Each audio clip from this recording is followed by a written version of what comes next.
Spikemuth Cup is going to be an online competition held in this month of March. The competition is going to be in singles and thus follows all the standard Battle Stadium singles clauses. First, no Dynamax allowed. Second, only Pokemon that are in the expanded Galar decks are allowed. Finally, no restricted legendaries allowed. This sounds like a really fun competition, and I'm gonna talk about what seems good in it. The second part rules out common Pokemon such as Landorus T. So it will depend on how much time I will have making these videos, but the current game plan is going to be a three-parter. I'm going to talk about what my initial impressions of what's going to be good. Then I'm going to try to find some friendly competitions in this rule set and try to record you guys some games. And then finally, on the third video, I'm going to talk about some updated opinions after playing. These are some steps I usually go through when I'm trying to learn more about the metagame in these monthly competitions, so hopefully this video is going to be helpful. So with the disclaimer that these are mainly first impressions with minimal experience, let's get started. I don't really like to be a Debbie Downer about this type of stuff, because it does seem like a really fun rule set, but a lot of the Pokemon that are actually going to be good are going to be Pokemon that were already good. I would love to be happy-go-lucky about how this is going to change the metagame upside down, but I think it'd be intellectually dishonest to talk about this metagame without the Pokemon that seem really OP. Many of these Pokemon are good in spite of legendaries and don't need Dynamax to be good. So I can't see a world where these Pokemon are actually bad. Second, stall cores look really strong because most of the Pokemon there have not been restricted by this rule set, and many of them are pretty bad at Dynamaxing, so they really like the fact that they cannot Dynamax to break through your stall. But there's definitely a few Pokemon that are going to benefit massively from this rule set change, and we'll get to them. But yeah, before that, let's get the easy ones out of the way. Mimikyu is going to be really good. It's never not been good, and the lack of Dynamax is going to make it more difficult for some offensive Pokemon to actually take hits from Mimikyu. Rillaboom is another Pokemon that was already really good and massively benefit from the rule set change. Its main set, Choice Band, rarely needed to Dynamax. And in fact, Dynamaxing meant that it couldn't use the best part of its toolkit, which is the priority Grassy Slides. A lot of Pokemon needed to use Dynamax in order to actually survive those strong priority, and also it removes Max Airstream from the game, which is a big counter to Rillaboom. No Dynamax is a bit of a mixed bag for Cinderace, which now cannot use the stab Max Airstream that makes it so strong, but at the same time it means that its high base speed will be much harder to contest that high base speed. And Dragapult is going to be in S tier in the same vein. It is very flexible and it's quite strong, and it doesn't really need to use Dynamax to really pose a threat. Next up are going to be Porygon 2 and also Hippowdon. These Pokemon are going to be amazing at being a defensive cushion for more balanced teams and more bulky offensive teams. The lack of Dynamax makes these jobs easier for these two Pokemon, which has to switch into really strong, potentially Dynamax moves. These bulky offensive, bulky threats, and centralizing offensive threats are going to be a recurring theme in this video. And Urshifu Single Strike benefits from both of these trends.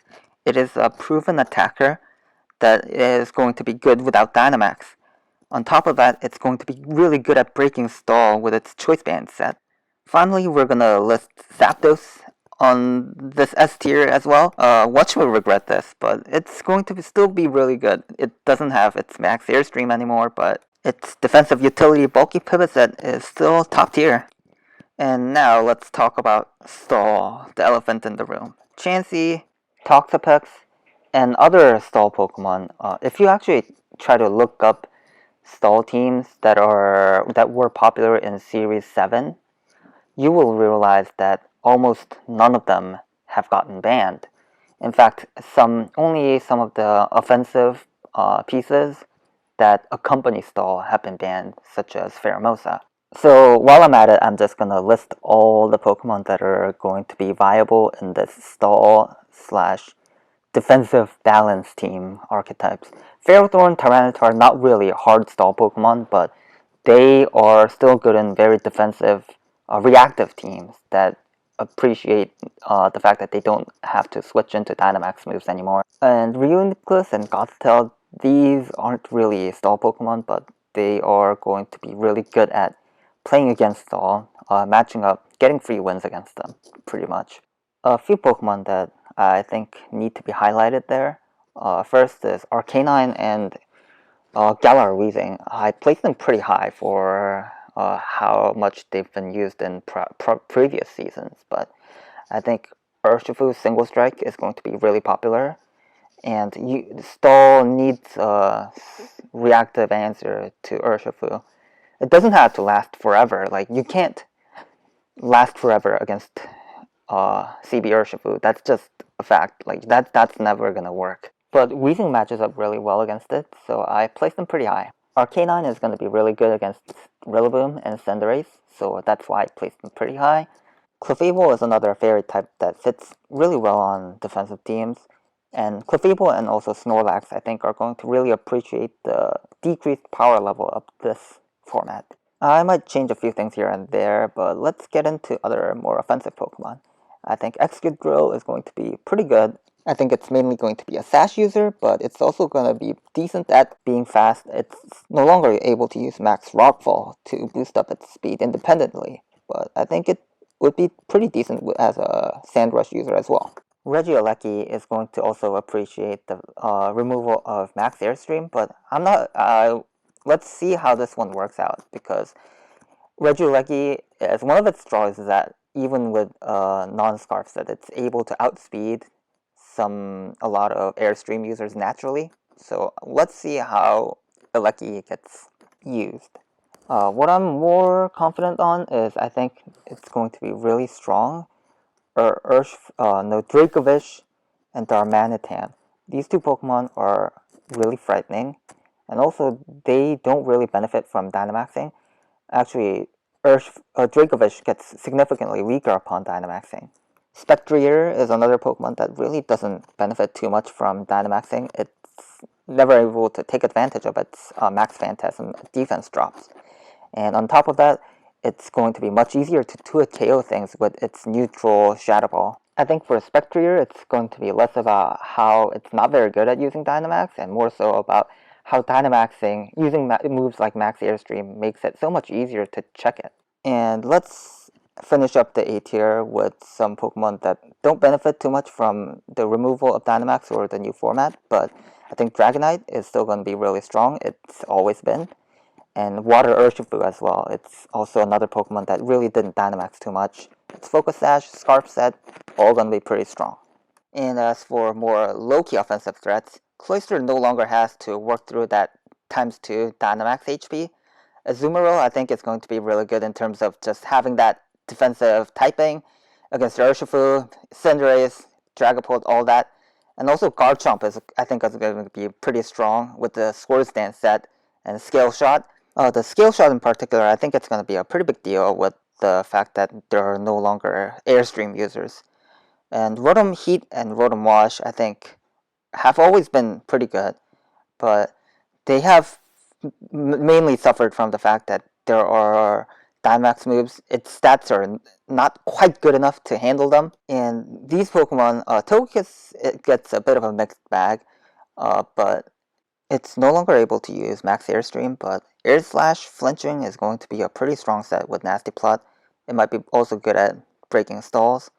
Magnezone, I think, is going to be more of a trading set. Its Custap Berry set is pretty strong, and if you can't Dynamax, it's much harder to take attacks from it. Now that we ranked Togekiss, I think we can talk a bit about what was really hurt by these rule set changes. And I guess I'll list the Pokemon that would have otherwise made it these higher tiers. So there are Pokemon that are really reliant on their ability to use Max Airstream. And I guess as you see, Zapdos is there. And a lot of that reminds us that, hey, this isn't always about what was better or worse.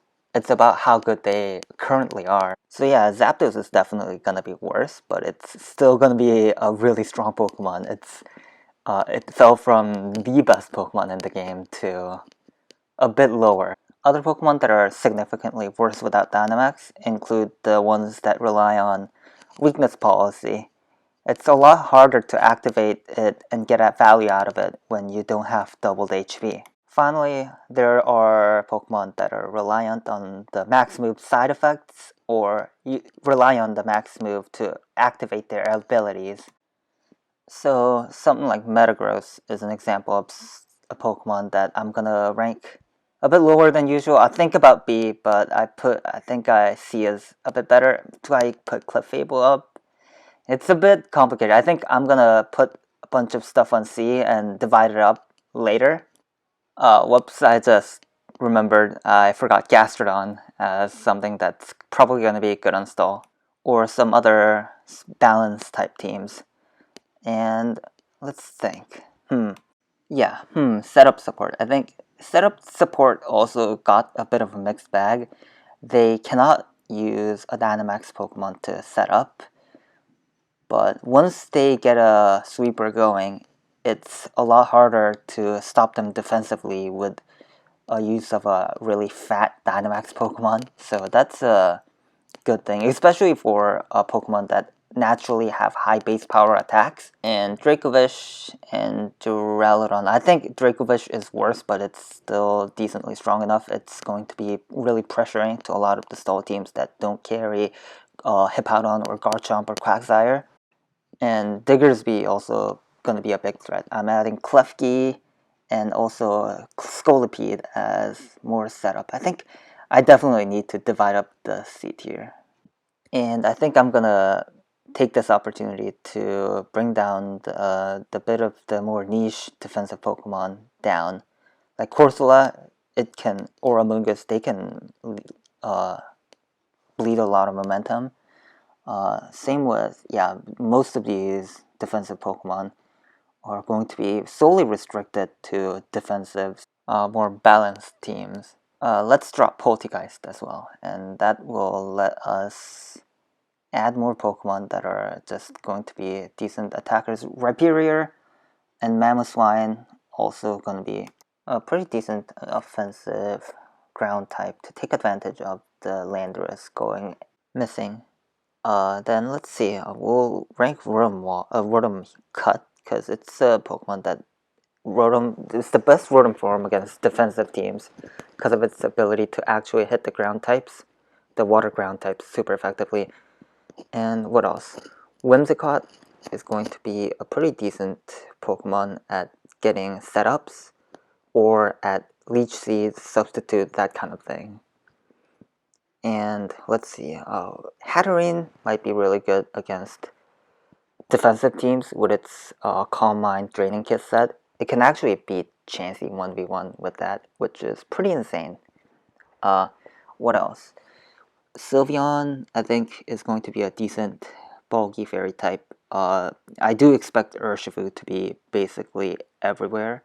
And on the same note, Aegislash, it's gonna be decent, but I know a lot of people are really in on the Aegislash hype train because of the fact that it really sucks at Dynamaxing, but I don't think that's really gonna change because what sometimes like a lot of Pokemon that are good, like Mimikyu, Urshifu, they're just good without using Dynamax too. I think a lot of it has to do with the fact that it no longer has moves like Toxic, doesn't have the stats to be as good as it used to be. Hawlucha, I think, is definitely an interesting pick. It's going to be really having good synergy with the Rillaboom. I definitely want to try it out. Actually, now that we've seen a better idea of what is in C and D, I actually want to move Snorlax up by one. It's a bit close, but I think Snorlax benefits from its ability to set up curses and use yawns in an environment where its defensive utility can be utilized to its fullest because it doesn't have to take Dynamax moves. It's always been good, so at least usable to very good depending on the meta. So I'm hoping that Snorlax, we see a lot more use out of him. And honestly, this is pretty much the Pokemon that I have on on my radar right now. Lapras might be good, just because even without the Dynamax, it has the ability to break stall with, what do you call it, the Sheer Cold. And Gyarados and Moltres might still be just good, even without the Max Airstream, which is what makes them broken. Gyarados has a decent defensive set. Moltres can still be a threat with Nasty Plot. Scizor, maybe the Bullet Punch SD set might be a bigger threat with Dynamax, without Dynamax. And honestly, most of these remaining Pokemon are somewhat usable, kind of usable, but I don't see them being too great. Maybe except for Glastrier. Maybe we've definitely seen Glastrier be useful without Dynamax, using items like Custap Berry and Assault Vest. So I'm expecting it to still be usable, but other than that, not too much. We see Volcarona might be more relevant with Quiver Dance, speed boosting being more of a relevant thing now that we don't get Max Airstream. Conkeldurr might be okay at just trading damage. Hydreigon has always been decent kind of ish. And Seismitoad, we might see more of the defensive set now that the Swift Swim set is no longer viable. And that's gonna be it. And I'm pretty sure I got a bunch of stuff wrong. I will definitely be changing my mind in the upcoming days as I actually practice on the ladder with this format. And hopefully I can tell you guys more about the format as I gain more experience and learn together. Thank you. Bye.